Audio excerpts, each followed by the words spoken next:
Thank you very much. We'll start by signing three very important bills. And Will, would you discuss them, please? Yes, sir. This is H.R. 2808. This is the Home Buyers Privacy Protection Act. The congressman here was the lead sponsor, so I think maybe he John Ross, yes. Say more about it than John, I can. Please. Well, it's difficult for Americans to buy a home, particularly after the last 4 years, sir. But with the president's signature today, we're going to make it easy for people to buy a home without getting hassled. For years, their private personal information has been bought and sold in the open market, resulting in them getting innumerable phone calls and text messages. But with your signature today, we're going to put an end to that so that when Americans try to realize the American dream of owning a home, they're able to do so without being harassed. Good job. Good. It's a great honor, John.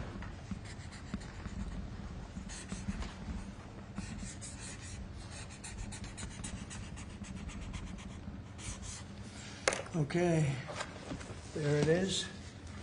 And that's going to help a lot of the homeowners of our great country. John, want to hold that? Sure. Thank you, John, very much. Thank you very much. Thank you very much. Okay, Will, you go ahead. And I'd like to leave you with this gift from a constituent back in Tennessee. Oh, I could use that at night. It's an American flag. That's very nice. I like that. Thank you, Mr. President. Thank you very much. That's very nice. Next, we have a number of executive orders for your attention, sir. Okay. From 1789 until 1947, our nation won some of its greatest military victories under the direction of a Secretary of War operating within a Department of War. Today, with this executive order, you will authorize the current Secretary of Defense and the current Department of Defense to once again embrace this great lineage and once again be named the Secretary of War and the Department of War. So this is something we thought long and hard about. We've been talking about it for months, Pete and I, and Dan. Dan came into the fold. By the way, a great general. He headed up the, I wouldn't call it an attack. I'd almost call that one maybe even more than an attack. What he did with Iran, you saw the success of that operation. It was perfect. In fact, this was sent to me by the great company that makes that particular B-2 bomber, and it was flawless. It was actually flawless. They flew for 37 hours back and forth, and there wasn't a bolt that was out of condition. There wasn't an engine failure. There was no problem. It was a perfect attack, and it knocked out any possible nuclear capability for Iran, which nobody wanted to see, and we weren't going to put up with. So great job, Dan. And we've been talking about this Department of War. So we won the First World War. We won the Second World War. We won everything before that and in between. And then we decided to go woke, and we changed the name to Department of Defense. So we're going Department of War. And I'd like to ask our Secretary of War to say a few words. Pete Hegseth. I think it's a much more appropriate name, especially in light of where the world is right now. We have the strongest military in the world. We have the greatest equipment in the world. We have the greatest manufacturers of equipment by far. There's nobody to even compete. And you see that with this and so many other things. The Patriots are the best. Every element of the military, we make the best by far. So, Pete, I'd like to ask you and maybe Dan Raisin-Cane to say a few words, please. Mr. President, thank you. After winning a war for independence in 1789, George Washington established the War Department, and Henry Knox was his first Secretary of War. And this country won every major war after that, to include World War I and World War II. Total victory, Mr. President, as you said. Then 150 years after that, we changed the name after World War II from the Department of War to the Department of Defense in 1947. And as you pointed out, Mr. President, we haven't won a major war since, and that's not to disparage our warfighters, whether it's the Korean War, the Vietnam War, or our generation of Iraq and Afghanistan. That's to recognize that this name change is not just about renaming, it's about restoring. Words matter. It's restoring, as you've guided us to, Mr. President, restoring the warrior ethos, restoring victory and clarity as an end state, restoring intentionality to the use of force. So At your direction, Mr. President, the War Department is going to fight decisively, not endless conflicts. It's going to fight to win, not to lose. We're going to go on offense, not just on defense. Maximum lethality, not tepid legality. Violent effect, not politically correct. We're going to raise up warriors, not just defenders. So this War Department, Mr. President, just like America, is back. Thank you for your leadership and your clarity. We're going to set the tone for this country. America first, peace through strength, brought to you by the War Department. We're back. Thank you very much. Very well stated. And really it has to do with winning. We should have won every war. We could have won every war, but we really chose to be very politically correct or wokey. And we just fight forever. And then we'd, win. We wouldn't lose, really. We just fight to sort of tie. We never wanted to win. Wars that every one of them we would have won easily with just a couple of little changes or a couple of little edicts. I was told that ISIS would take 5 years to win. And Dan Kane, when I told him how long would it take, he said, I think about 4 weeks, sir. I said, what do you mean 4 weeks? I was told 5 years by the people in Washington. You know who they were? 5 years. I said, you can't do it in 4 weeks. I actually flew to Iraq to meet with him, and I met him at a big air base. And remember that famous day, right? It turned out to be a famous day for our country because you're now the head of the Joint Chiefs of Staff, which is the biggest deal. And he is because he did things that everybody said couldn't do. So they said it was going to be 5 years, and he knocked them out in about 4 weeks total, 100%. We took over, and ISIS was gone, and pretty amazing. But we never fought to win, and now if we have to fight it all, we solved 7 wars. We have the one that I thought was going to be probably one of the easier ones, and that's with President Putin and Ukraine. And that turned out to be one that's a little bit more difficult, but the 7 are done. They were supposed to be much more difficult to solve. I solved every one of them, and we're going to get the other one done too. But it turned out to be a little bit more difficult than I thought. And it'll get done or they'll be held to pay. But because they're losing 6 to 7, it used to be 5. I used to tell you 5. Now it's almost 7. I guess 7,000 people last week. 7,813 people, young soldiers, died. Russian and Ukrainian, not American soldiers. But it's a shame. And it's just, they're human lives, and I want to see it stop. But General Kane's done a fantastic job. And again, defeated ISIS, which they said would take a long time.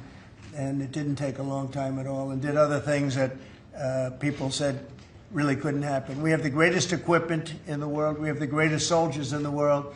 Dan, say a few words, please. Yes, sir. Thank you, Mr. President. It's a true honor for me today to represent the incredible men and women of America's joint force. Today and every day, the 2.8 million servicemen and women stand ready to fulfill our sacred duty to protect America at home and abroad. As the President said, America's military is the single most powerful fighting force in the world. The mission you and the Secretary have given us is clear and unambiguous to deliver peace through overwhelming strength. And I remind everyone that the U.S. military can reach any adversary at the time and place of our choosing. Service to this nation is an incredible gift, and we're grateful and honored every day to do so. Thank you, Mr. President. Well, thank you, and it's an honor to sign this. And we will do that right now.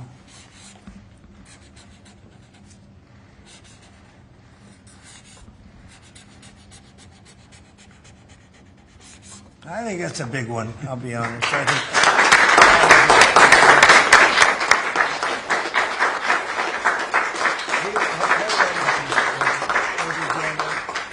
That's a big one. It's a big one, Mr. President. Do you have any questions on this subject? We're going to be discussing the G20 in a couple of minutes, but yes, please. Mr. President, what gave you the idea for this rebrand? And a question for you, the newly minted Secretary of War. What message does this send to our enemies, to our allies, to the American people? And again, what gave you the idea for this rebrand at this moment?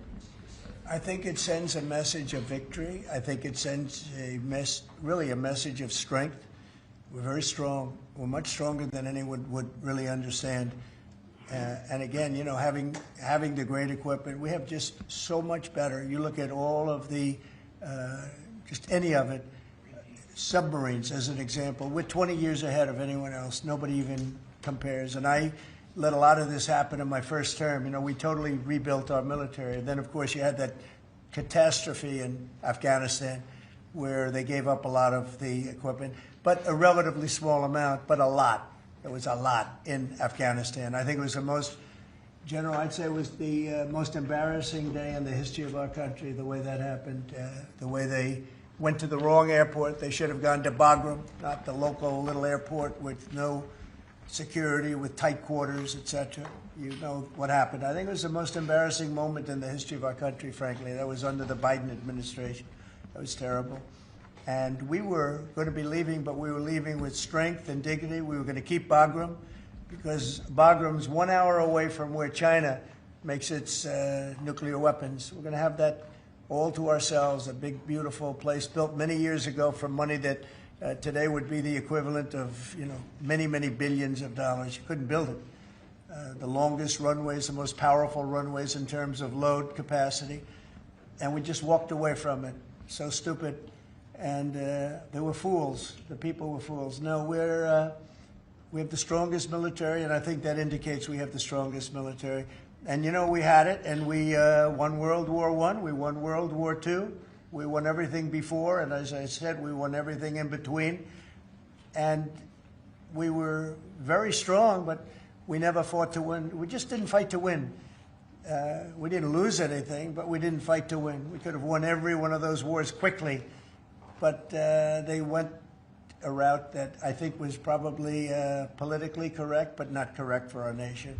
So I think the Department of War sends a signal. Yeah, please. Mr. You alluded to this a little while ago, but you said that this rename is quote, a good reflection of where the world is at right now. How do you square naming it the Department of War when you've been pursuing peace in so many different parts of the world? Well, I think I've gotten peace because of the fact that we're strong. If we weren't strong, those 7 deals I told you about, the 7 wars, a majority of them wouldn't have happened. They happened for 2 reasons, trade and our strength. Those are the 2 reasons. And probably strength may be more important than trade. So if we, I was very proud of all those wars. Those were wars that could not be settled, and I settled all of them. And we'll get the other one settled also. That'll get settled.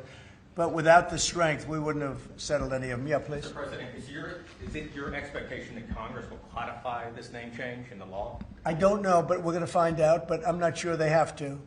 We're signing an executive order today, but we're going to find out. We're going to see. If they do, we're going with it, and we're going with it very strongly. There's a question as to whether or not they have to, but we'll put it before Congress. Do you know how much this rebrand will actually cost? And are there any concerns about, you know, the Pentagon's mission of actually cutting back on spending? Yeah, but not a lot. You know, we know how to rebrand without having to go crazy. We don't have to recarve a mountain or anything. We're going to be doing it not in the most expensive. We're going to start changing the stationery as it comes due and lots of things like that. We're not going to be doing things like have been done in the past when they changed the name of forts that shouldn't have been changed. Those names of the forts should not have been changed, at least for the most part. And as you know, many of them have been changed back already. At the request of the communities, every one of those communities said, we want our name back, like Fort Bragg as an example. The people in that community wanted that name back. They refused to call it anything else but Fort Bragg. So we're not going to be spending very much money on that. Yes, Sir, when you spoke with the Europeans and Zelensky earlier this week, did you preview this for them, and did you say what security guarantees they might be involved in? This is nothing to do with anybody but the United States of America, the people of America. This is who I talked to about changing a name. This is a very important change because it's an attitude, and we know how to win. We've been winning, and we're going to win like you've never seen. Wait till these factories start to open up that are being built all over the country. You're going to see things happen in this country that nobody expects. We have over $17 trillion in investment coming into the country. We never did anything even remotely close to that. No other country has either, by the way. So you're going to see things that are pretty amazing. But It's really about winning. And what about the security guarantees aspect of that with Ukraine, sir? Well, we'll work that out. We'll help them. Look, we want to save a lot of lives, so we'll do something with that. I think people expect that. We'll help them. Europe will be first in by far, and they want to be first, and they want to see it end. Europe wants to see it end, and it'll end. It'll end all of a sudden. It's going to come together. You watch. Yeah, did you want something? Right here. Yeah, behind you, please. Yes. Yes, sir. You haven't been shy about taking bold, decisive, offensive action to protect American values. Strikes in Iran, the strikes this past Tuesday on the positively ID'd Tren de Aragua narco-terrorists. Is that going to be a critical function of the Department of War moving forward? It depends on the individual instance, you know. We don't want drugs coming in from Venezuela or anybody else or any place else, so we'll be tough on that. We don't want human trafficking. We don't want to see people coming in where they open their prisons from all over the world and they dump their prisoners into our country, which is what they did in the Biden administration, where they took insane asylums and places that held people that were seriously mentally ill, mentally incompetent, mentally dangerous, and they dumped those people into our country, and we're trying to get them out now. What they've done, what the Democrats and Biden have done to this country will go down in infamy. What they have done to our country, and especially that, you know, they created the worst inflation we've ever had. That's nothing compared to what they did with the people in our country right now. And we're getting them out, and it's not easy when you have the liberal judges destroying our country. But we've won them all. We've won it all, ultimately won it all. Hard process. It should be easier. We know who it is. We know exactly who we're looking for. We had 11,000 murderers dropped into our country. We've gotten a lot of them out. Or in some cases, they're so dangerous, we were afraid to get them out because they'd come back in. But for the last 120 days, 0 people came in. Can you imagine? This is me speaking, but these are figures developed by, they say, a pretty liberal group of people. They admit that 0 people came into our country. Think of that. A year ago, it was millions of people were coming in. Millions. They were coming in. You could look at them and you could say, big trouble. And that's what we have in our country. But we're getting them out, and despite that, we're doing really well. Yeah, please, Brian. Comment on the recruitment levels across the branches. Well, the recruitment's the most exciting thing. So when I was campaigning for the office, numbers were coming out that the recruitment numbers, generally, you could speak to it better than anybody, the recruitment into the military, all branches of the military, and police and firemen and everything else. Anything having to do with like a public service, the numbers were horrible, record-setting bad. And now they're record-setting good. We're setting every record every month for recruitment. We're packed in the Army, Navy, Air Force, Marines, Coast Guard. My beautiful I love Space Command. I see Space Command, but Space Force has been, we've got a waiting list of people wanting to go in. A year ago, especially a year and a half ago, you know, when I took the lead in the polls, which was very early, it really helped with the recruiting. And when I won from November 5th on, it's been amazing. And over the last 4 or 5 months, we're just packed. It was very hard to get police officers. Now the departments are loaded up. Everyone wants to be a policeman or a woman. So it's been a great thing. General, do you want to talk about that? Sure. As you said, serving our nation is an incredible gift that we give, and the reward on that gift pays back exponentially year over year. And I think the young people of America are seeing the importance of service, and whether it's in any of our armed services or in local police, fire, or rescue, service is an important thing that I personally encourage, and I know everyone else in government service sees that same reward. And Peter, on recruitment? What do you think? I was down at Fort Benning, the newly properly renamed Fort Benning, yesterday, watching Army basic training, and they're so full they can't barely handle the throughput. It is truly historic across all the services, as you said. It's been a surge into the, I was going to say the Defense Department, but I will say the War Department. And that you might almost call it a vibe shift, an attitude shift, a feeling that the country is back, that service is back. And there were military families last year Mr. President, that said, I don't know if I can recommend, I mean, I wrote a book on this. I don't know if I can recommend service to my son or daughter, given what's been done to our military. You heard it over and over and over again. And I hear from those same military families right now, sir, and they're saying, I recommend to my kids that they go into this department, this Pentagon, under this commander-in-chief, who they know you'll have their back and they want to serve. So it is historic, and it's the biggest reflection of how motivated Americans are by your leadership, sir. You know, really, it's nothing more than spirit, love for the country. I guess the esprit de corps, as they say, you have more of that than we've had maybe ever, frankly. But to see it turn over a period of less than a year, I would say, but to see it turn, nobody wanted to go into the military. Now everybody wants to go into the military. Jennifer, you want to? Yeah, there's some new reporting on North Korea and this Navy SEAL incident in 2019. Can you say if the administration has engaged with North Korea on that incident since it happened recently? Yeah. And then can you share some recollections? I don't know anything about it, no. I'd have to, I could look, but I know nothing about it. Can you confirm that it happened? I don't know anything about it. I'm hearing it now for the first time. Okay, great. And then on the Hyundai incident in Georgia with the arrest of some workers, construction workers at the plant, have you heard any feedback from Hyundai? I just heard about that a little while before the news conference, and I would say that they were illegal aliens, and ICE was just doing its job. But I know nothing about the instance. It happened a little while ago. Okay? There has been some pushback on that, though, from South Korea already, and of course, they pledged to invest $150 billion in the U.S. when they were just here, last week. Are you concerned? Well, and they have the right to sell cars and things in our country. It's not like a one-sided deal. Are you concerned at all about, your immigration agenda potentially clashing with these economic goals? Well, we want to get along with other countries, and we want to have a great, stable workforce.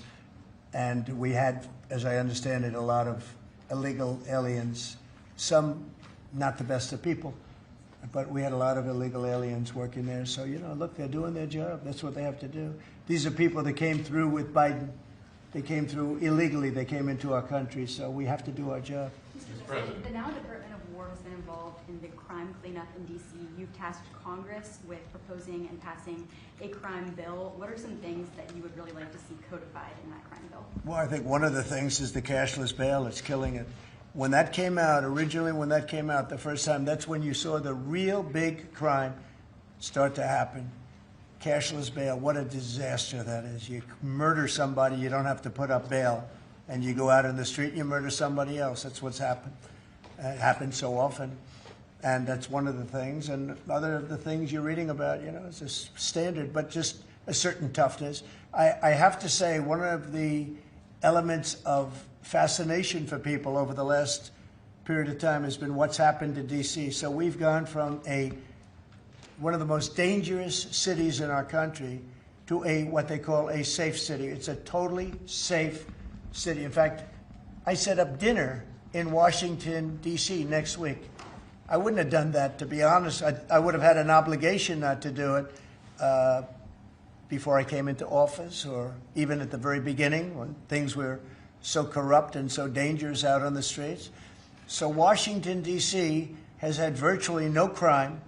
We even have a mayor that's admitting to it, and she's a, liberal Democrat, in all fairness. She's a person that hasn't gotten exactly along with Republicans over the years. And she said she's never seen anything like it. So Washington, D.C. is a totally safe city. We have virtually no crime.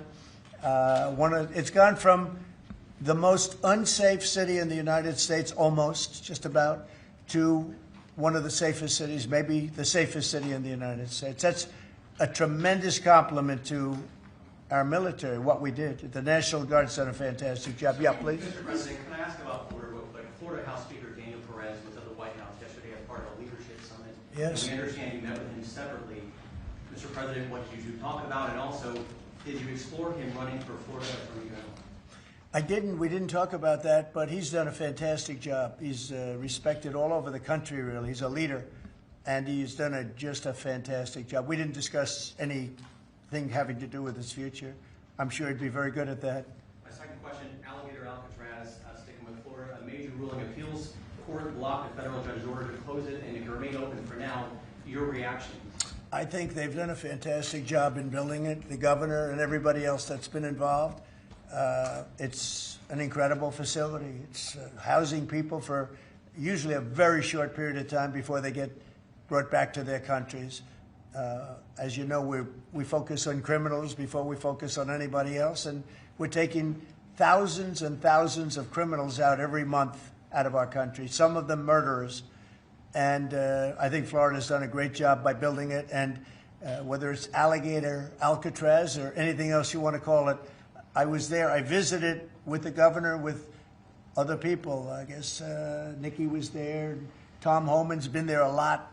A lot of people have been there from, it's an amazing facility for what it is. It's not a hotel. It's not supposed to be a hotel, but they've done a great job with it, and I'm very happy with the judge's decision. You also mentioned Venezuela. I want to ask one more follow-up question on that. On the U.S. strike on a vote tied to a Venezuelan drug cartel, the Maduro regime is pushing back today. In fact, they say the U.S. seeks regime change through military threat. Your reaction to those words, and also, would you like to see regime change in Venezuela? Well, we're not talking about that, but we are talking about the fact that you had an election which was a very strange election, to put it mildly. I'm being very nice when I say that. I can only say that billions of dollars of drugs are pouring into our country from Venezuela. The prisons of Venezuela have been opened up to our country. They've taken their prisoners, the worst prisoners, murderers, Tren de Aragua.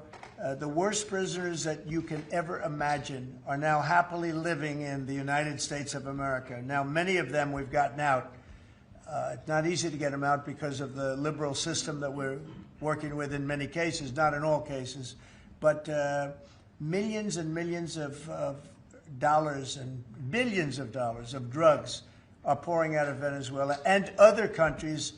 Look, China, what they're doing with fentanyl is a terrible thing.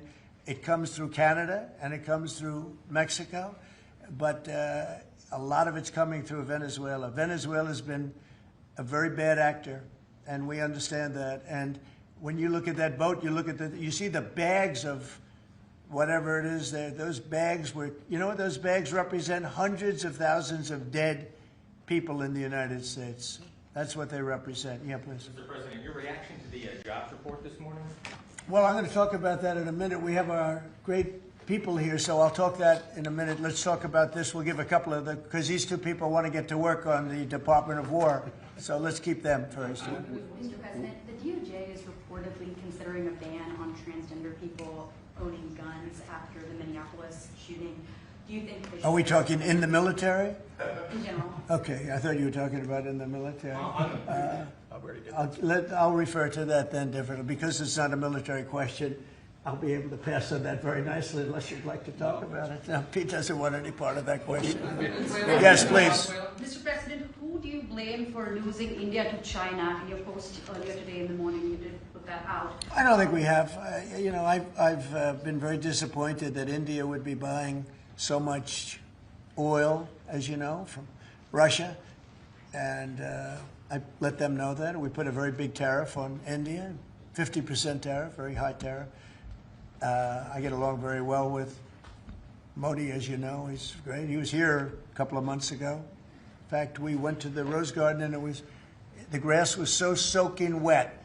It was such a terrible place to have a news conference. I said, well, let's use a beautiful white stone emblematic of the White House, okay? And it's been very well received. But we had a news conference on the grass. That was my last news conference I had on the grass because everybody sunk in. You probably sunk in. Every reporter out there, they ruined their shoes. We made that change. It's been a really well-received change.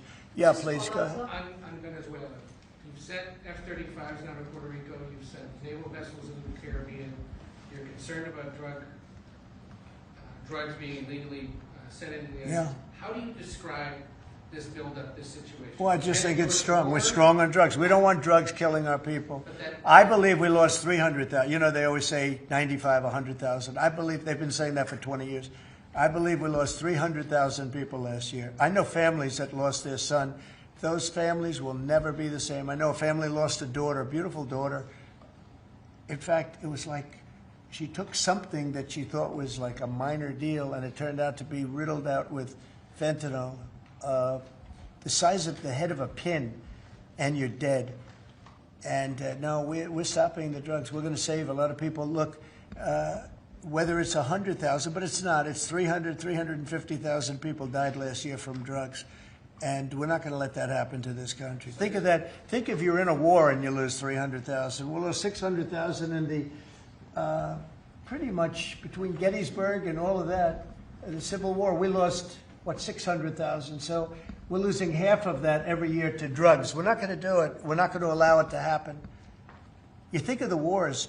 If we lost 600,000 people in a war, but we lose that every 2 years, more than that. So it's 300 to 350,000 people. And when I see boats coming in, like loaded up the other day with all sorts of drugs, probably fentanyl mostly, but all sorts of drugs, and we're going to take them out. And if people want to have fun going on the high seas or the low seas, they're going to be in trouble. I will tell you, boat traffic is substantially down in the area that happened. And they called it the runway. It's a runway to the United States. And boat traffic is very substantially down on the runway. You can imagine why. I think anybody that saw that is going to say, I'll take a pass. I don't even know about fishermen. They may say, I'm not getting on the boat. I'm not going to take a chance. What happens if Venezuela flies jets over U.S. naval vessels again? Well, I would say they're going to be in trouble. We'll let them know about that. We heard that happen, but it wasn't really over, not like they described. But I would say, General, if they do that, you have a choice of doing anything you want, okay? If they fly in a dangerous position, I would say that you can, you or your captains can make the decision as to what they want to do, all right? Sure. Sir, how close did they get, we have Mr. one more. President? You said they didn't go over. Say it? How close did they get? You said the planes did not Well, I go don't want to over. talk about that, but if they do put us in a dangerous position, they'll be shut down. Thank you very much, everybody. So we're going to now cover the G20, and I'm going to let these people go back to the Department of War and figure out how to maintain peace. Okay? Thank you very much. Thank you very much. Congratulations, General. Thank you very much. Appreciate it. Great job. Sir, just before G20, we do have one more EO Okay. for you today. And I should also say that the Department of War EO that you signed was actually your 200th EO since you came back into office on January 20th. That's more than Joe Biden did in his entire term in office, more than Obama did in either of his 2 terms in office. So it's a momentous accomplishment, and congratulations, That's sir. good, but Biden never signed one. No, yeah, They you've were done signed every by one the- up in here. They've been before. signed by the Autopan, right, didn't he? So we really beat him by much more than you think. The 201st executive order, sir, this relates to hostages and wrongfully detained Americans. This provides a new legal mechanism to declare foreign countries to be countries that engage in those sorts of practices and gives your administration powerful tools to get American hostages out. This has been a focus of your administration this time around. Adam Bowler's here, and he's done incredible work already. This will give him even more. I think it's great, and Adam's tools. amazing. So, Adam, do you want to describe how many hostages we've gotten out together, you and I, and you and a couple of other people that we know, and me and a couple of other people that you don't know, but we've gotten a lot of hostages. Do you want to describe it? Mr. President, you brought back 72 hostages since your term. If we compare that to President Biden, he has gotten 20 taken. So he is negative 20 taken. 20 taken. They don't take our people so yeah. often. So, Mr. President, That's good. when we spoke, you said that that was a primary focus, and I'll tell you the job is easy because of you. And we paid nothing, too. We pay nothing. We They don't pay exchange. $6 billion. They always Yeah. paid $6 billion for Yeah. 5 people. $6 billion. It was just a number I kept hearing. Not only that, $6 billion plus we'd get like one person, and they'd get 6. They got one, the Prince of Doom, they call him. He was the #1 arms merchant anywhere in the world ever. And they got him out. And on top of that, we paid money. So, no, we don't do that. You know, once you pay money, then a lot of people start disappearing. They start grabbing reporters, too. They think the reporter is going to get a lot of money. And to me, they would. You'll be well taken care of. I better stress that, because otherwise we have headlines. He said this or he said that. No, I'm not smiling about it. But they would. They'd be grabbing reporters. They'd be grabbing everybody. And especially when you pay the kind of money that Biden and Obama, they used to pay money that was crazy. We don't pay. And if you don't pay, they find it to be not a lucrative business anymore. That's fantastic. Would you like to say something? So it's really Spiha, Special Envoy Bowler, it's Rick Grinnell, it's Steve Witkoff who brought Americans home. But with this EO you are signing today, you are drawing a line in the sand that U.S. citizens will not be used as bargaining chips, and it provides your Secretary of State, Marco Rubio, the same tool set to punish states who take our citizens wrongfully the same way that we can punish those who sponsor terrorists. This is a very significant EO you are signing today, sir. Thank you, Sebastian. Very good. You're doing a great job, too. And this is your Director for Hostage Affairs at the NSC. Yes, and I hear. So Julia was seminal as well to all of this. I heard you're doing unbelievable. Would you like to say something? Absolutely. It's a outstanding EO, absolutely unprecedented action against those foreign adversaries who would take our people. They now know they are on notice, and it's not acceptable. And if you take our people now, you will pay. You know, Adam gave up a job where he was making tremendous amounts of money, big stuff, top of the line, Wall Street. And he wanted to do this. He wanted to do hostages. I offered him other jobs, too, very big jobs. He said, I was shocked, actually. He didn't want them. He wanted to do hostage negotiation. And pretty amazing. Thank you very much. Appreciate it. Appreciate it. Thank you all. Do you have any questions for them on this very important subject?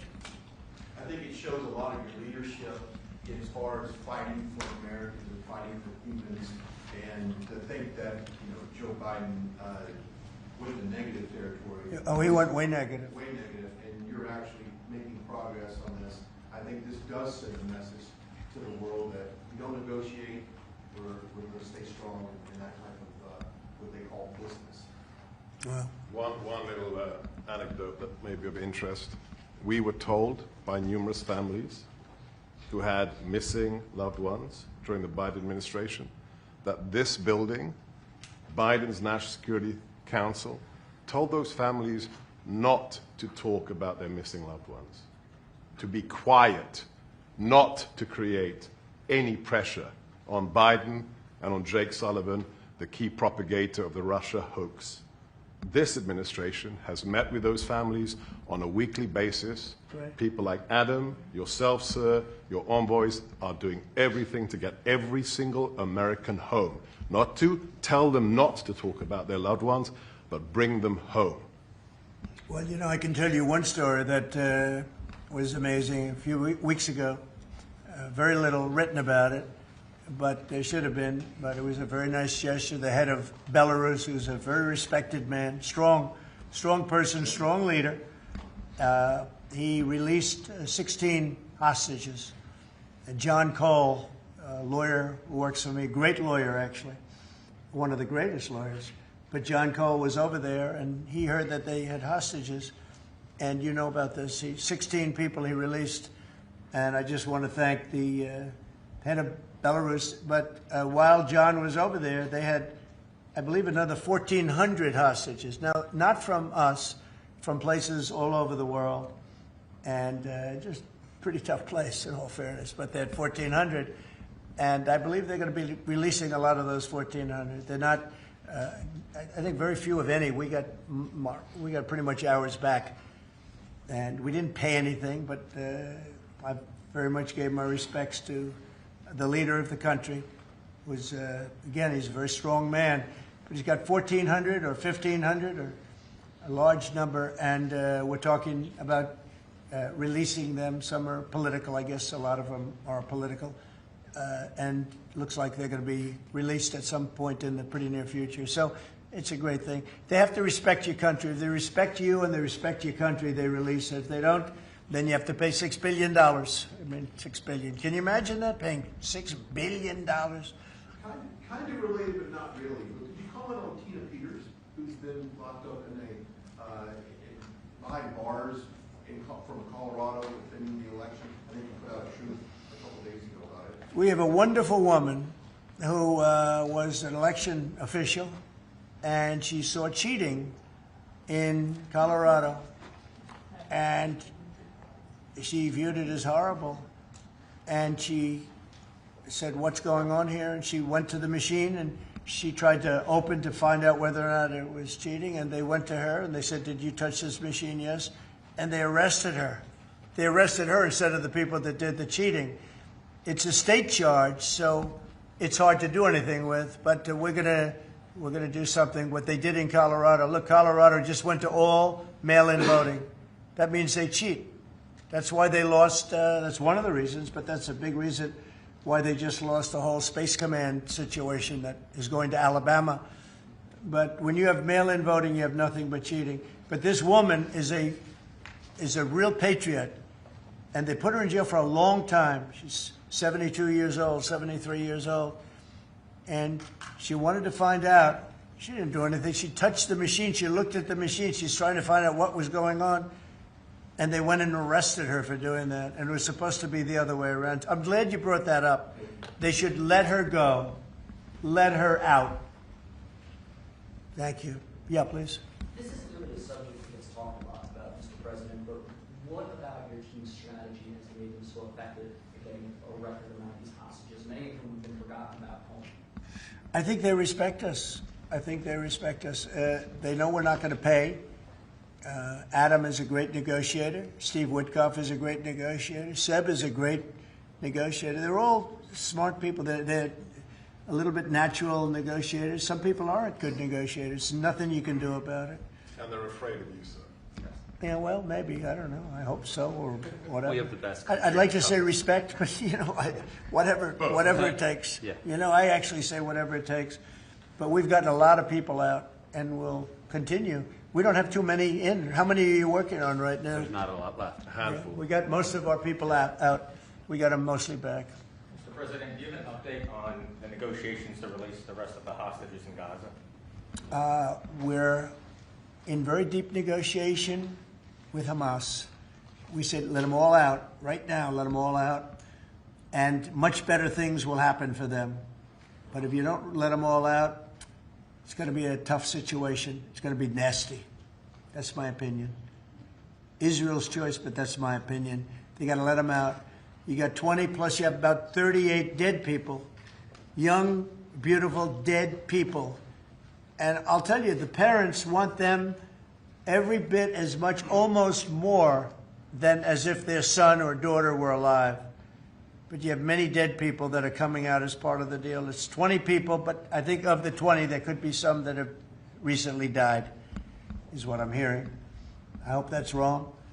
But you have over 30 bodies in this negotiation. Can you believe? I mean, we negotiate for people that are living here. We know that at least 30 people are dead, and we're negotiating to get them out.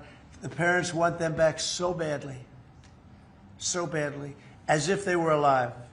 Every bit as much. It's really pretty amazing. It's very sad. I'm in the middle of it. And I put out the other day, I said, we want all 20. We don't want two. I was the one with myself and my people, Steve Witkoff, and Jared Kushner was great on this. But they got a lot of people out. We got almost all of them out. They're down to 20. But, Adam, we got like a tremendous number out. But I always said when you get down to the final 10 or 20, you're not going to get them out unless you're going to do a lot. And doing a lot means capitulation. That's no good either. It's a very tough situation. But I put out the other day, let them all out. Every single one. No more twos and ones. We'll give you one this week, and in 2 months we'll give you two more. And there's negotiation going on right now. Okay. And real quick, what is the biggest challenge negotiating with Hamas right now? 10 to 20, what do they want to let them free? Well, they're asking for some things that are fine. Look, you have to understand, you have to remember October 7th. People forget October 7th. It's not an easy thing to forget, right? But people forget, or they maybe purposely forget October 7th. So, you have to put that into the equation very strongly. It's amazing. Some people even deny it. They deny it. They're crazy. But I've seen tape that's as violent as anything that you can imagine. Many of you have seen those same tapes. So you have to put that into the equation, too. So it's not an easy situation.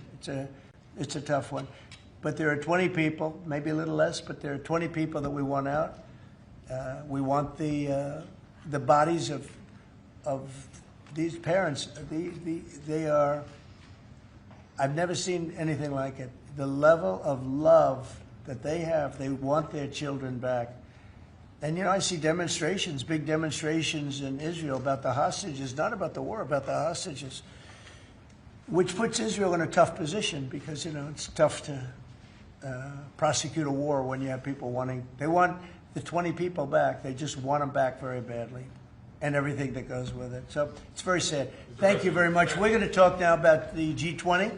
I figured we could wrap 2 or 3 up. The last time I took a day off, everybody said bad things happened to me. You know that, Seb? I took 1 day off. I didn't take it off. I was working. In fact, I was here. But I didn't do a news conference, and they said bad things happened to the president. That's why they're fake news, Mr. President. It's fake news. You know, if you look, Biden, he had a press conference. He missed it for about a year, right? About a year. And I never saw any stories like that about him. He didn't have, and when he had one, they'd ask him, what flavor ice cream do you like? He'd say vanilla. How many times have they asked him that question? What's your favorite ice cream, sir? Vanilla. Okay, that's enough. Thank you, ladies and gentlemen. You don't have to go through this, but we all have a good time. I only do it for one reason. I think it's good for the country. And we are very transparent. There's never been transparency like we have. There's nothing to hide. So thank you very much on this, Will. Great job. Appreciate it. So we're going to talk about Florida, the great state of Florida now, because it's going to be a very exciting thing to host the G20. And as we celebrate our nation's 250th anniversary next year, the United States will have the honor of hosting exactly that, the G20 summit right here in America for the first time in nearly 20 years. This afternoon, I'm thrilled to announce that the 2026 G20 conference, which will be, I could read off the countries that we're talking about, but you know who they are, I think. Does anybody want me to list them specifically? Jennifer, you're okay? Okay, but will be held in one of our country's greatest cities, beautiful Miami, Florida, where we have the mayor with us, Mayor Suarez. And I want to thank Francis for being here. I thought he might be in this office. You know, he almost got there. There's a couple of them. Right? A couple of them. It's not as easy as they think. Right? It's not that easy. But he's an amazing guy, very popular in Florida. The agenda for next year's summit is being organized by Treasury Secretary Scott Bessent, who is right here. Hi, Scott. I saw him standing over there, nice, tall, good-looking guy, but he moved very quickly. Carolyn, you did a good job. Does Caroline do a good job, would you say? Is she a star? How do you compare with the last administration's person? No? You don't want to get into that? Yeah, I think we're very happy with Caroline. But Scott Bessent is talking about a good job. He's done a fantastic job, and we're very proud of him. He's very much involved with the G20. And the NEC director, Kevin Hassett, who's truly a talented guy. And he's certainly being thought of to go to a different position, and we'll find out about that pretty soon. I don't know. Would you like to be there? I won't ask you that. I think, who wouldn't want it? I think it's the greatest position in the world. You know, you come out, you make a speech, and then you go away for 30 days or 40 days, and you come out, make another speech. The market goes up or down, depending on what you want to say. I've never seen an easier position than that. Unfortunately, you need good instincts, so we have somebody in there now that doesn't have them. We call them too late. But it will focus on unleashing economic prosperity by eliminating the burdensome regulations, unlocking affordable energy, and pioneering new technologies. And it's going to be very important. The United States is already leading by example, and America is the hottest country anywhere on earth. We have more being built under construction now than they think anybody that they've ever seen. I mean, literally, some of these places are just really unbelievable what they're building, the size. You know, if you spend $50 million on a shopping center someplace, that's a big building, pretty big building. But when you spend $50 billion on essentially a building, they have buildings going up for $50 billion. They're going to be building their own electricity. and many of them have been given permits already to go, and they're starting construction. Some have started construction quite a while ago, and very early in the administration. We let them do that. You know, we have a grid that's obviously an old grid. It's been around for a long time. We could never handle the kind of numbers that you're talking about in terms of electricity, and we're letting them build their own plants. They build their own plants with their structures. So they build their structure, they build their buildings, and they build an electric producing plant with it, like Con Edison in New York that I grew up with, and like others that make electricity. They make it for New York. These plants will make it for their building, for AI. Then you have a lot of the car plants going up. Most of them won't need that kind of electricity, but they have the right to do that also. So we're allowing companies to build electric plants. They've become, essentially, Scott, I guess they become utilities, right, if you think about it. And it's very exciting. We're going to end up with more electricity than China, and it's going to be built at no cost to us. And I'm telling them, build more than you need, and you'll sell it back into the grid. So they'll be able to sell it back into the grid on top of everything else at no cost to the American taxpayer. It's very exciting. And frankly, if we didn't do that, we wouldn't be leading with AI. We wouldn't be probably even doing any AI. It would be 20 years to get an approval. So they're building massive amounts of electricity as we speak. We've eliminated $5 trillion worth of federal regulations, another big thing since I took office. And if you remember the first term, we took out more regulation than any other president in history times. You could add the top 4, and they wouldn't come anywhere close to what we were. That's one of the reasons we had such the most successful 4 years of any president economically, and this is blowing it away. I think this will blow it away. When these plants start to even getting close to opening, I think you're going to see numbers that we've not seen before. And we've increased oil production by more than 300 barrels a day. That's a lot. Blue-collar wages are rising at the fastest rate in 60 years, and trillions of dollars of investment is pouring into the USA. It's going to be over $17 trillion very shortly, and nobody ever thought a thing like that was possible. What made it possible were, number one, they were happy with November 5th. They were happy with the election. And number two, the tariffs are bringing countries in. I mean, it's so vital to our country. It's before the courts now, and I hope we're going to do very well. We had 4 great opinions just come out, as you know, from judges.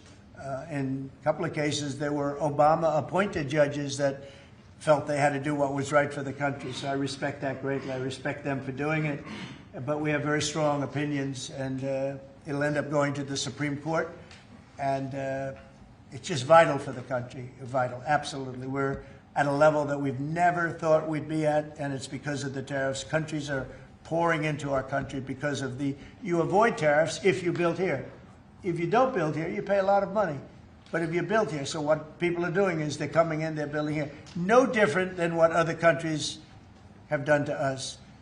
But we have a big advantage over other countries. We have a market that we built up during our 4 years that was amazing. We took a commanding lead during that 4-year period. So it's a very exciting thing, but I look forward to showing our incredible success to the world when we visit Miami next year. And I'd like to ask Mayor Suarez, truly a highly respected gentleman who's loved in his city, and we're going to do a great job. We're going to work together and do a fantastic job. Mayor, would you say a few words, please? Of course. Thank you, Mr. President. It's a tremendous honor to be with you here today in the Oval Office to make this historic announcement, just looking at the sign, which is so beautiful. Good job. Yeah, it's a great job. You know, as you know, Mr. President, you were elected by double digits. You were the first Republican president over 30 years to win Miami-Dade County. And you did it because you followed through on your promises. And in Miami, what we're doing is we are following through on those promises as well. We've kept taxes low. We've kept people safe. We've leaned into innovation. We've grown 150% in the last 10 years. We've created one of the most intriguing ecosystems in the world. And this decision is not only generationally important for the city, but it puts the city on the map as one of the truly great global cities. So on behalf of all of the workers of Miami, those that work in the hospitality industry, I know you own many hospitality assets and properties, all of the small business owners who are going to benefit economically from having the G20 in Miami. Tremendous benefit. It's going to bring in millions and millions of dollars. we just say thank you. We thank you for believing in us. We thank you for highlighting our city in a time when we have the lowest homeless rate in 11 years. We're on the precipice of having the lowest homicide rate in history, and with the lowest taxes. So we're following your America First agenda, and we're creating success in, Miami's the greatest city in the world, we believe. Thank you, Mayor. We'll see you down there before then, but we'll see you down there. Scott, would you like to say a few words? Yes, sir. So we're excited to have the G20, and what's important about the G20, President Trump's America First initiative does not mean America alone. It means America leads. So we will be holding the G20 in the capital of the world, Miami, next year to showcase the beginning of President Trump's second term. Will be a year and a half into it. We will have done peace deals, tax deals, trade deals. We've made the U.S. the best place to come, start a business, have tax certainty, energy certainty, and regulatory certainty. And it's going to be an exciting event. And the U.S., just as the President was saying earlier about the Defense Department of War, the U.S. is back on the international stage as a leader. We have whittled down the G20 back to basics. We are making it work for the American people better than ever. We have the G20 had become basically the G100 this past year. So it will be a concentrated group in Miami seeing the best America has to offer with American leadership, thanks to President Trump. Thank you very much. Great job, and a great job you're doing. Kevin, would you like to say a few words? Mr. President, I think this G20 meeting, where the world leaders will come to the great city of Miami, is going to be viewed as one of the most important meetings in global history, because what's going to happen is the golden age is going to be documented so well in the data by next summer that you're going to have one of the best speeches written for you that you've ever seen, because we're just going to be talking about the accomplishments of the next year. I think so. A lot of these plants are going to be open by then. Yeah, exactly. And a lot of jobs are coming in, like I think we've never seen before. It's going to be great. Monica, would you like to say something? Thank you, Mr. President. We're so looking forward to having the United States of America host the G20 in Miami in December of next year. And we're also looking forward to having this as a showcase of American strength, vision, innovation, and power under your bold leadership, Mr. President. It is going to be the G20 in the Trumpian golden age. Thank you very much. Any questions on the G20? Could I just G20. You just said a moment ago that you were very complimentary of Kevin's work, and I was just wondering if he's your man for the Fed. Of Kevin? Yes. No, I am very complimentary. I think he's fantastic. And for the Fed, he's your man. I didn't say that. I said he's fantastic, but no. I sort of know who I'm going to pick, but no, I didn't say anybody in particular. But Kevin is certainly one of the three. They say four, but probably three. That he's a highly respected person. He's great. He's great. He believes in low interest rates, and we all do. But sometimes you have to raise them to stop inflation. We had the worst inflation, I guess, essentially that we've ever had in the Biden administration, and it really hurt people. Costs are way down. Our energy costs are way down. And, when energy comes down, everything comes down. And we brought down the price of groceries and specifically the price of eggs. You remember that first week when you were screaming about eggs? I said, I know nothing about them. I just got here. That's Biden's problem. But we got the cost of eggs down to really low numbers. So we brought costs down for people. And, it's something I said. And the Democrats have this false narrative. They say, costs went up. They just say things that it's just like incredible. If you look at energy, I think you're going to be at $2 a gallon with cars very shortly. $2. It was $4, $5 under the Democrats. It's like a massive tax cut. And speaking of tax cuts, we gave you the largest tax cut in history in the bill that we just approved. The largest tax cut in history. And there'll be no tax on tips, no tax on Social Security, no tax on overtime. One of the big things you get is you buy a car and you borrow money to buy the car, you're allowed to deduct your interest, which, Scott, has never happened before. Rich people like to talk about deductions. Middle income, they never gave them deductions. I got them one of the best deductions, an interest deduction. So it's great. Jennifer, please. Yeah, a couple questions on the G20, sir. Is there any update on your plans to attend this year's G20? And then are you saying for next year? I won't be going this year. It's in South Africa. I won't be going. JD will be going. Great vice president. and he looks forward to it. But no, I won't be going to that. And then on the guest for 2026, are you saying it'll just be exclusively the 19 countries, the 2 blocks? There won't be any. No, we're going to invite other countries as observers. They call them observers, but they'll have something to say. But we're going to invite Poland. Already I've issued them an invitation. They're great. They were just here, as you know. Great leader, great new leader. One of the big surprises, I was so happy I endorsed him, actually, and he won. And he's going to be a great leader of Poland. But I've invited Poland already. What about Russia? What about Russia? Oh, that's interesting. I haven't thought of that. No, I haven't thought of that. That's an interesting question. I'm going to think about that for a little while. Mr. President, you just mentioned that the tax cut bill. Why the rebrand from One Big Beautiful Bill? Oh, I just save words. I said the bill. It's one big. I actually call it the great. I actually call it the great big beautiful bill. But it's a lot of words. Is that how you want Republicans to kind of talk about it? When they I just want them to say what's in it. It's an incredible bill for the middle class, for the working person. You know, we are a party of the working. It used to be the opposite. The Democrats were for the working people, and the Republicans were supposedly for the rich. The Republican Party's taken in millions of people, and the Democrats have lost millions of people. They've gone crazy. Honestly, I think they're crazy. What's happened to them, I don't know.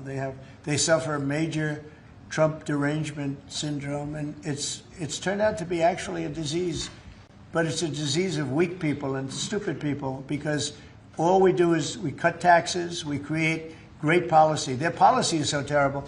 They refuse to acknowledge, as an example, I see today, it's a big debate again, the women, they don't want men playing in their sports. They don't want it. The Democrats want men to play in women's sports. I saw the great governor, we have Governor Youngkin, talking about it today, that the woman who's running against our Republican candidate, who's excellent, is like so much into the, men being able to use women's bathrooms. Okay, what's that all about? Men playing in women's sports, wants open borders. Again, they want actually, after what we've gone through with millions, I think 25 million people came in from prisons, from mental institutions, drug dealers, drug addicts. They're pouring into, they poured in, now we have none coming in. The border's been sealed for a long time, actually almost since I got into office. Remember when the Democrats said we need legislation? I didn't have any legislation. I said close the borders. And now the borders for the last 4 months, not one person has been allowed to come into this country illegally, not one. Done by people that would normally like to see you look bad. Those are the numbers. So it's been an amazing job. Yeah, please. Mr. President, this is going to be a major event and a major meeting for South Florida, for you, for Mayor Suarez. I know this is not until next year in Miami, but do preparations begin today? And if so, what is being done? They've already begun. We first have to deconflict our Basel with the dates, and so we have already started doing that. And so thanks to the President's team. He started a long time ago, actually. If you knew him, he was working on this long before this press conference. Yes, sir. It's in good shape. It's going to be great. Mr. President, we learned this morning that we've lost 78,000 manufacturing jobs this year. How do you explain it? Well, one thing we have is, we have the interest rates are too high. That was, a matter of the Fed. But the other thing is, so many different elements aren't included yet. And one of the things we've learned, and we learned that the hard way, watching over the last few months, are the corrections that people have been making. They'll say you're losing jobs, and then they say, by the way, we have a correction a month later of, 100,000 jobs are missing. They actually had a correction once of 850,000 jobs. But I'll let Kevin just speak about that a little bit, because I heard him speaking about it this morning. I thought he did very well. Please. Thank you very much, sir. Well, I think that if you look at the indicators, there's capital spending boom, industrial production at an all-time high. The Atlanta Fed says GDP now is north of 3%. And so all the indicators are saying that things are really strong. And what we've also seen is that Goldman Sachs put out a study yesterday that said that the August number tends to be really messed up because of seasonal adjustment things things, and they tend to be revised way up. And so I think if they were revised up, which has happened on average over the last 15 years by about 60,000, then everything else would make sense. But right now we're puzzled about the BLS numbers and looking forward for new leadership there to make it so that the numbers are more reliable. And again, we're building, you know, they've started building all of these factories and plants, including car factories. Car factories are coming back. You know, we lost more than 50% of our car production over the years. And I think we're going to get all of it back. It's coming back in really rapidly. Really, we're building a lot of car plants. Indiana, places that you don't think of it so much are taken, but also Detroit, lots of places it's coming in where I think we're going to get everything. You know, we've lost it over a period of 40 years, and I think we're going to get it all back in a very short period of time. And big ones, big plants, incredible plants that were never going to come back. Without the tariffs, they wouldn't have come back. And I think without the election on November 5th, they wouldn't come back either. The election was very important also. Yeah, please. As we've been here, Mayor Adams of New York has announced that he's staying in the mayoral race there. Can you react to that, but also tell us? No, I mean, he has to do what he wants to do. No, I mean, he's free to do what he wants. It would seem to me, and everybody in this room, including you, that the only way you're going to beat the communists, because you have a communist running, which is fine. I'll have to deal with a communist in New York City. I never thought that was going to happen. This is something I didn't think was going to happen, Scott.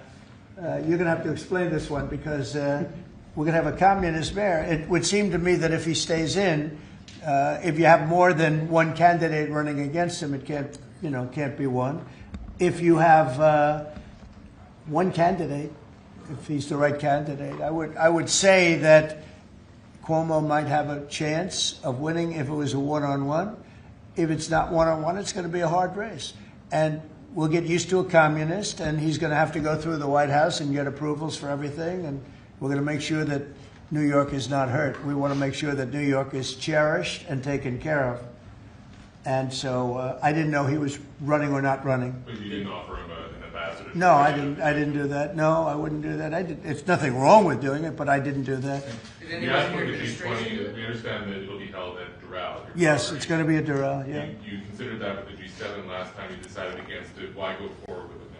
Well, I think that everybody wants it there because it's right next to the airport. It's the best location. It's beautiful, beautiful everything. They actually requested that it be there because location is the best. And we will not make any money on it. You know, we're doing a deal where it's not going to be money. There's no money in it. I just want it to go well. And it's going to be each country will have its own building. I think it'll be really a beautiful thing. And Doral's been very, very successful. One of the most successful properties in the country. And, you know, frankly, it's the problem is in December, that's the biggest month in Florida. So I'm, you know, using it for, you can't get a room in Florida in December, January, et cetera, that area.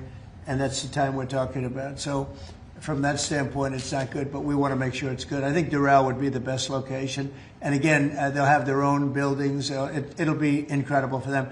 And being like 10 minutes, less than 10 minutes from the airport, and it's a big airport, international, all of the planes will be able to land, go right into their quarters. So I think it'll work out very well. Earlier on your Fed answer, sir, you said that you're looking at maybe 3 candidates or 4. 3 candidates. Should we interpret that you like Secretary of Estate in his current role? Well, I like him too, but I had him as a 4th. No, I had 4. You know, you were talking about 4. Now I'm talking about 3. He told me I'm not leaving. So he wants to be doing, and if he was leaving, I mean, he would certainly be one of the people I'd want. But I asked him specifically. I could ask him right now, would you rather stay where you are as treasurer, or would you rather go to the... Sir, I'm the only person on the planet who does not want the job. Okay. He really told me, he said, I love what I'm doing. I wouldn't want to really take him because he is doing a great job. Are the top 3 still then Mr. Waller? I am looking at Kevin also, and I'm looking at, yeah, I would say you could say those are the top 3. Good job. That's very good. Just to clarify, so you're saying you believe Andrew Cuomo would be the best one-on-one candidate against him? Well, I think if I'm only going by the polls. It's not an endorsement or anything. It just seems that he's second. And what you do to win is you take the guy who's second and you hopefully add 1 and 2. But maybe if the 1 isn't getting out, then he's not getting out. And that's okay. I think I think the mayor's a very nice person. I helped him. He was got caught up in a scam by the Biden administration, what they did. So I helped him out a little bit, but I would understand why he doesn't do it. I do think this. I think if you have more than one candidate, we've got ourselves a communist mayor in New York. And I don't like communist mayors. I don't like them. Yeah. You passed the One Big Beautiful Bill, sir. 5 months, all these slew of events next year. World Cup, G20, all America 250. Given this, what's your economic outlook for the year 2026? How much growth do you think is reasonable for us to expect economically next year? Well, I heard, and we were on a very downward path with Biden, and I heard that the most we could do is 1% GDP, and now I'm hearing 3.2% and 3.5% and all. And our big year won't be really next year. I think it'll be the year after, because when these plants start opening up, it takes a period of time to build them. We're going to have tremendous job growth. It's unprecedented.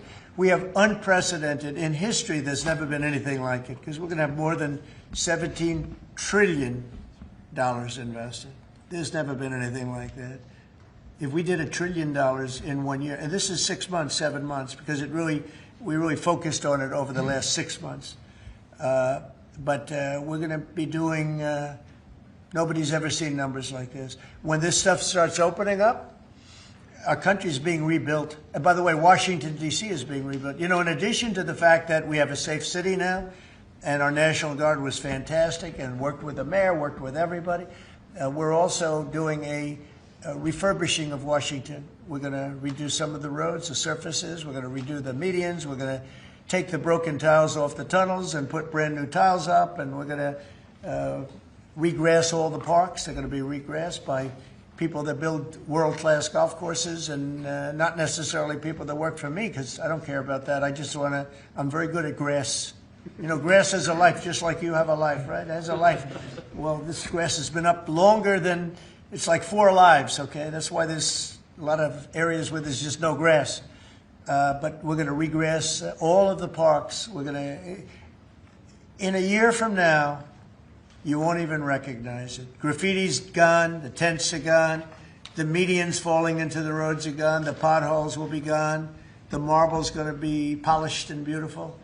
It's all going to be beautiful. We're working with Clark Construction, who's one of the, well, definitely the biggest here, one of the biggest in the country, and they've been great. And we're going to do about a 10-mile radius from the White House, from the Capitol, looking sort of at both of them, go right in the middle of both of them and start drawing circles, and everything is going to be spit-shine. When the head of Poland came here last week, and when other leaders came here, a lot of them have been here over the last 8 months. I said, what do you think? And they said that we're a little surprised at the look, the filth on the road. Now it's much better. We've got it much better, but we have to do some construction things. I mean, you have medians that are all broken and rotted and rusty and disgusting. And they're all going to be changed. You're going to have a very different look. You're going to have the look of prosperity, not the look of poverty. But the big thing right now, initially, is we have no crime in Washington. We literally have no crime. They said it's down 87%. It's not down 87%. It's down like 100%. We have almost no crime. People are going to restaurants that wouldn't have even thought about it. And I know families that have gone 4, 5, 6 times to restaurants over the last few weeks. And you people are in the same category. I mean, yes? I agree on that. Thank you. It's a whole different place, right? That's very nice. And you're so tough usually. I like her now, right? Because she was truthful. Is that a correct statement, Brian? Yes, sir, it is. I heard you were actually mugged. You're a big, strong guy. I can't do anything when he hasn't gone. No, you can't. You say, thank you very much, right? Can I follow up on the beautification of D.C.? Yeah. An amazing job of crime. Yeah. Just out front of the White House is a blue tent that originally was put there to be an anti-nuclear tent for nuclear arms. It's kind of morphed into more of an anti-American at some times, anti-Trump at many times. Where is this blue tent? Right in front of the White House on the North Lawn on the other side of the Black Gate in Lafayette. I haven't known this. All of us in here walk right by it every day. It is an eyesore. Oh, I didn't know that. Well, let me Take it down. Take it down today, right now. Nobody told me that. So you're saying there's a blue tent? It's been there for 30-plus years. It was originally a peace tent, but it's kind of morphed into something. Yeah, morphed into radical left. Okay. Well, but I've heard. Is it in the Ellipse? Where is it? No, it's in Lafayette Park. It's actually Lafayette Park. Take it down. Okay. Okay. What's interesting about it is that other people tell me it's a public health hazard because people sleep in there, they eat, there's rats, but also it could be a national security risk because people can hide things in there, they can put weapons in there. We're going to look into it right now. We have removed over 50 tent sites, not 50 tents, hundreds and hundreds, maybe 1,000. I think it's over 1,000 tents, but 50 sites. So I'm a little surprised to hear that, but we're going to look into it right now. Lafayette. On the National Guard, Yes. the D.C. mayor has, of course, gotten on board with your cleanup of D.C., but the D.C. Attorney General has said that he plans to, that he's suing you for your federalization of the police. What's your response? Can you imagine we have an attorney general who's not related at all to the mayor, by the way? You know, it's a totally separate department. We've got so many separate departments. You have the district attorney has nothing to do with the mayor. The whole thing is crazy. But how about this? We just set a record on low crime in Washington, D.C., and we have a man suing us to let us go back to high crime. We're going to have to be here for a little while to make this really work long term after we're gone. And so we're going to meet that head on, and I suspect we'll be very successful.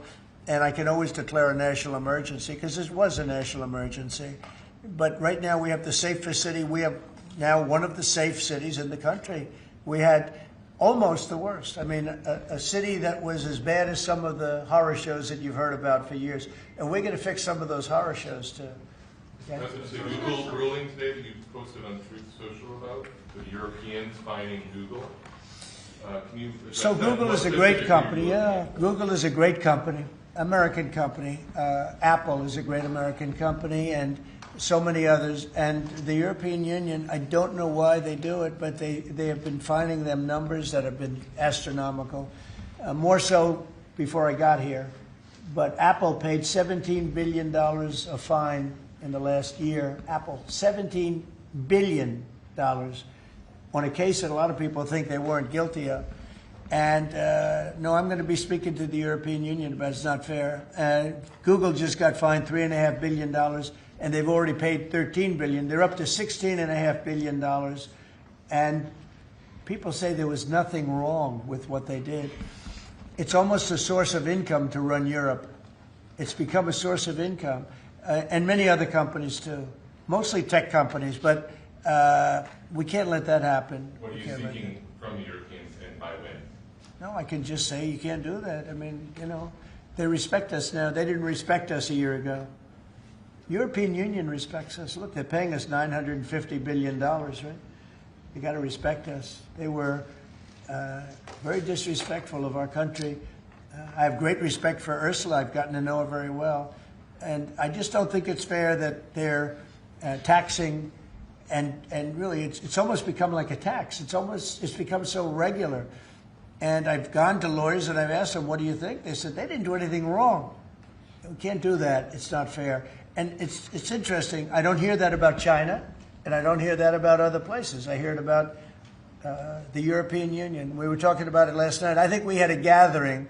That was the highest IQ group of people I think any room has ever had last night, you know? That was about as high as you can have. All the tech geniuses were there. They love their computers. They would tell me more about chips that I want to know. Did this come up last night? Yeah, it did. It did come up. A couple of companies said that they were taxed by the European Union. It's interesting. They weren't complaining about, in that regard, China. They weren't complaining about other places. It's the European Union, and they have. Apple was again forced to pay $17 billion last year. So I think we're going to change that around. It's just not fair. We don't want that to happen to our companies. And you know, if somebody does that, we should be doing it to them.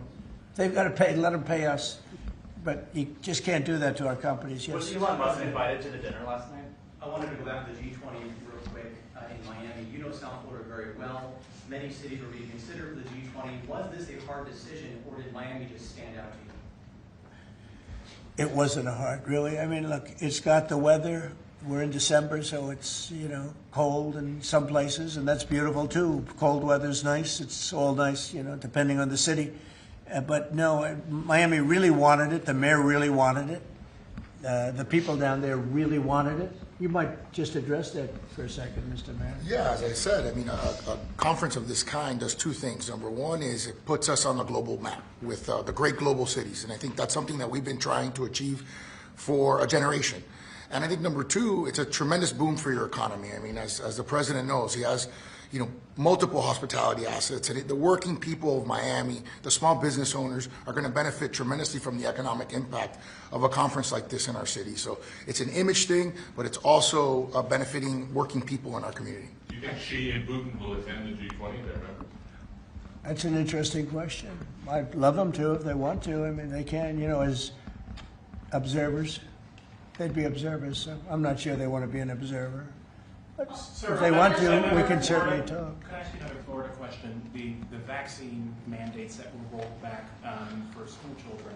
What do you think about that? Well, I think we have to be very careful. Look, you have some vaccines that are so amazing. The polio vaccine, I happen to think, is amazing. A lot of people think that COVID is amazing. There are many people that believe strongly in that. But you have some vaccines that are so incredible. And I think you have to be very careful when you say that some people don't have to be vaccinated. It's a very, it's a very tough position. So I'd give you an answer. I'll give you a feeling. But just initially, I heard about it yesterday, and it's a tough stance. Look, you have vaccines that work. They just pure and simple work. They're not controversial at all. And I think those vaccines should be used. Otherwise, some people are going to catch it, and they endanger other people. And when you don't have controversy at all, I think people should take it. Okay. One more follow-up on your comments on the taxes. On the upcoming tax bill, are you discussing, do you want that new tax bill to eliminate inflation from calculating capital? When you say the upcoming tax bill, because when you have an upcoming, we just passed the biggest tax cut in the history of our country. So there's nothing upcoming. There's something that we just passed. So we passed the biggest tax cut in the history of our country for the middle class, for the worker. And that's the only bill that we're really talking about. We did a good job. It's very comprehensive. And I will say the Democrats, if you gave them every point that they wanted, every point that they've dreamt of all their lives, you wouldn't get one Democrat vote. They really are. They've become deranged, sick. It's crazy. If you gave them a list of the top 10 things that the Democrats wanted and you put them in a bill to get passed, you wouldn't get one vote. It's the only thing they have. They stick together, but they're dying. They're down to 16% approval rating, the lowest rating in history for either party. And we have the highest rating we've ever had. The Republicans have the highest rating we've ever had. On the National Guard, have you decided which city that you want to go into now? Yeah, I have. I have. I'm not going to say it now, but yeah, I have. We're going to go into another place and straighten it out. And I will say this: I watched today. I didn't know that was continuing to go on, but Portland is unbelievable. What's going on in Portland? The destruction of the city. Well, I'm going to look at it now because I didn't know that was still going on. This has been going on for years. So we'll be able to stop that very easily. We'll be able to stop it. But, that was not on my list, Portland. But when I watched television last night, this has been going on. You wouldn't be standing if you were the mayor. You would be. Can you imagine what they're doing? They're walking in throwing smoke bombs into the store. These are paid terrorists, okay? These are paid agitators. These are professional. I watched that last night. I'm very good at this stuff. These are paid agitators. They get paid money by radical left groups, not radical right groups, radical left groups. And they get paid a lot of money. And you see it with the signs. They all have perfect signs that are printed. They look as good as that sign. Those signs aren't made in basements. They're made at professional printing offices, and they cost a lot of money. These are paid agitators, and they're very dangerous for our country. And when we go there, if we go to Portland, We're going to wipe them out. They're going to be gone, and they're going to be gone fast. They won't even stand the fight. They will not stay there. They've ruined that city. I have people that used to live in Portland. They've left. Most of them have left. But what they've done to that place is it's like living in hell. Yeah, go ahead. Thank you for your statement before. AP is reporting that you would be banning visas to delegations who will be attending the UNGA, the UN General Assembly, including Brazil. Your reaction on that, sir? That who's banning them? The Trump administration. Well, we are talking about things. We're very upset with Brazil. We tariff them very high because of the fact that they're doing something that's, very unfortunate. I love the people of Brazil. We have a great relationship with the people of Brazil, but the government of Brazil has changed radically. It's gone very left. It's gone very radical left, and it's hurting Brazil very badly. They're doing very poorly, very, very poorly. So we'll see. And are you ready to reset relations with India at this point? I always will. I'll always be friends with Modi. He's great. Prime Minister, he's great. I'll always be friends, but I just don't like what he's doing at this particular moment. But India and the United States have a special relationship. There's nothing to worry about. We just have moments on occasion. How are trade talks going with India and with other countries that you haven't reached a trade deal with? They're going great. Other countries are doing great. We're doing great with all of them. We're upset with the European Union because of what's happening with not just Google, but with all of our big companies. They just, hit them with these unbelievable fines. $17 billion and $14 billion. And they use that money to run Europe. It's almost become like common. It's almost become a yearly occurrence, like it's a tax. So it's very unfair. I want to thank you all very much, and we'll see you around. We're going to see you in Florida, but we'll see you a little bit before that, I suspect. Okay? What are you having for dinner? Thanks, guys. Well, I'll be having something good here. I'll be at the White House. Thank you. Thank you very much. Thank you, guys. Thank you. Thank you. Thanks, guys. Thank you. Thank you. Thanks, guys. Keep moving. Thank you, guys. Thank you, press.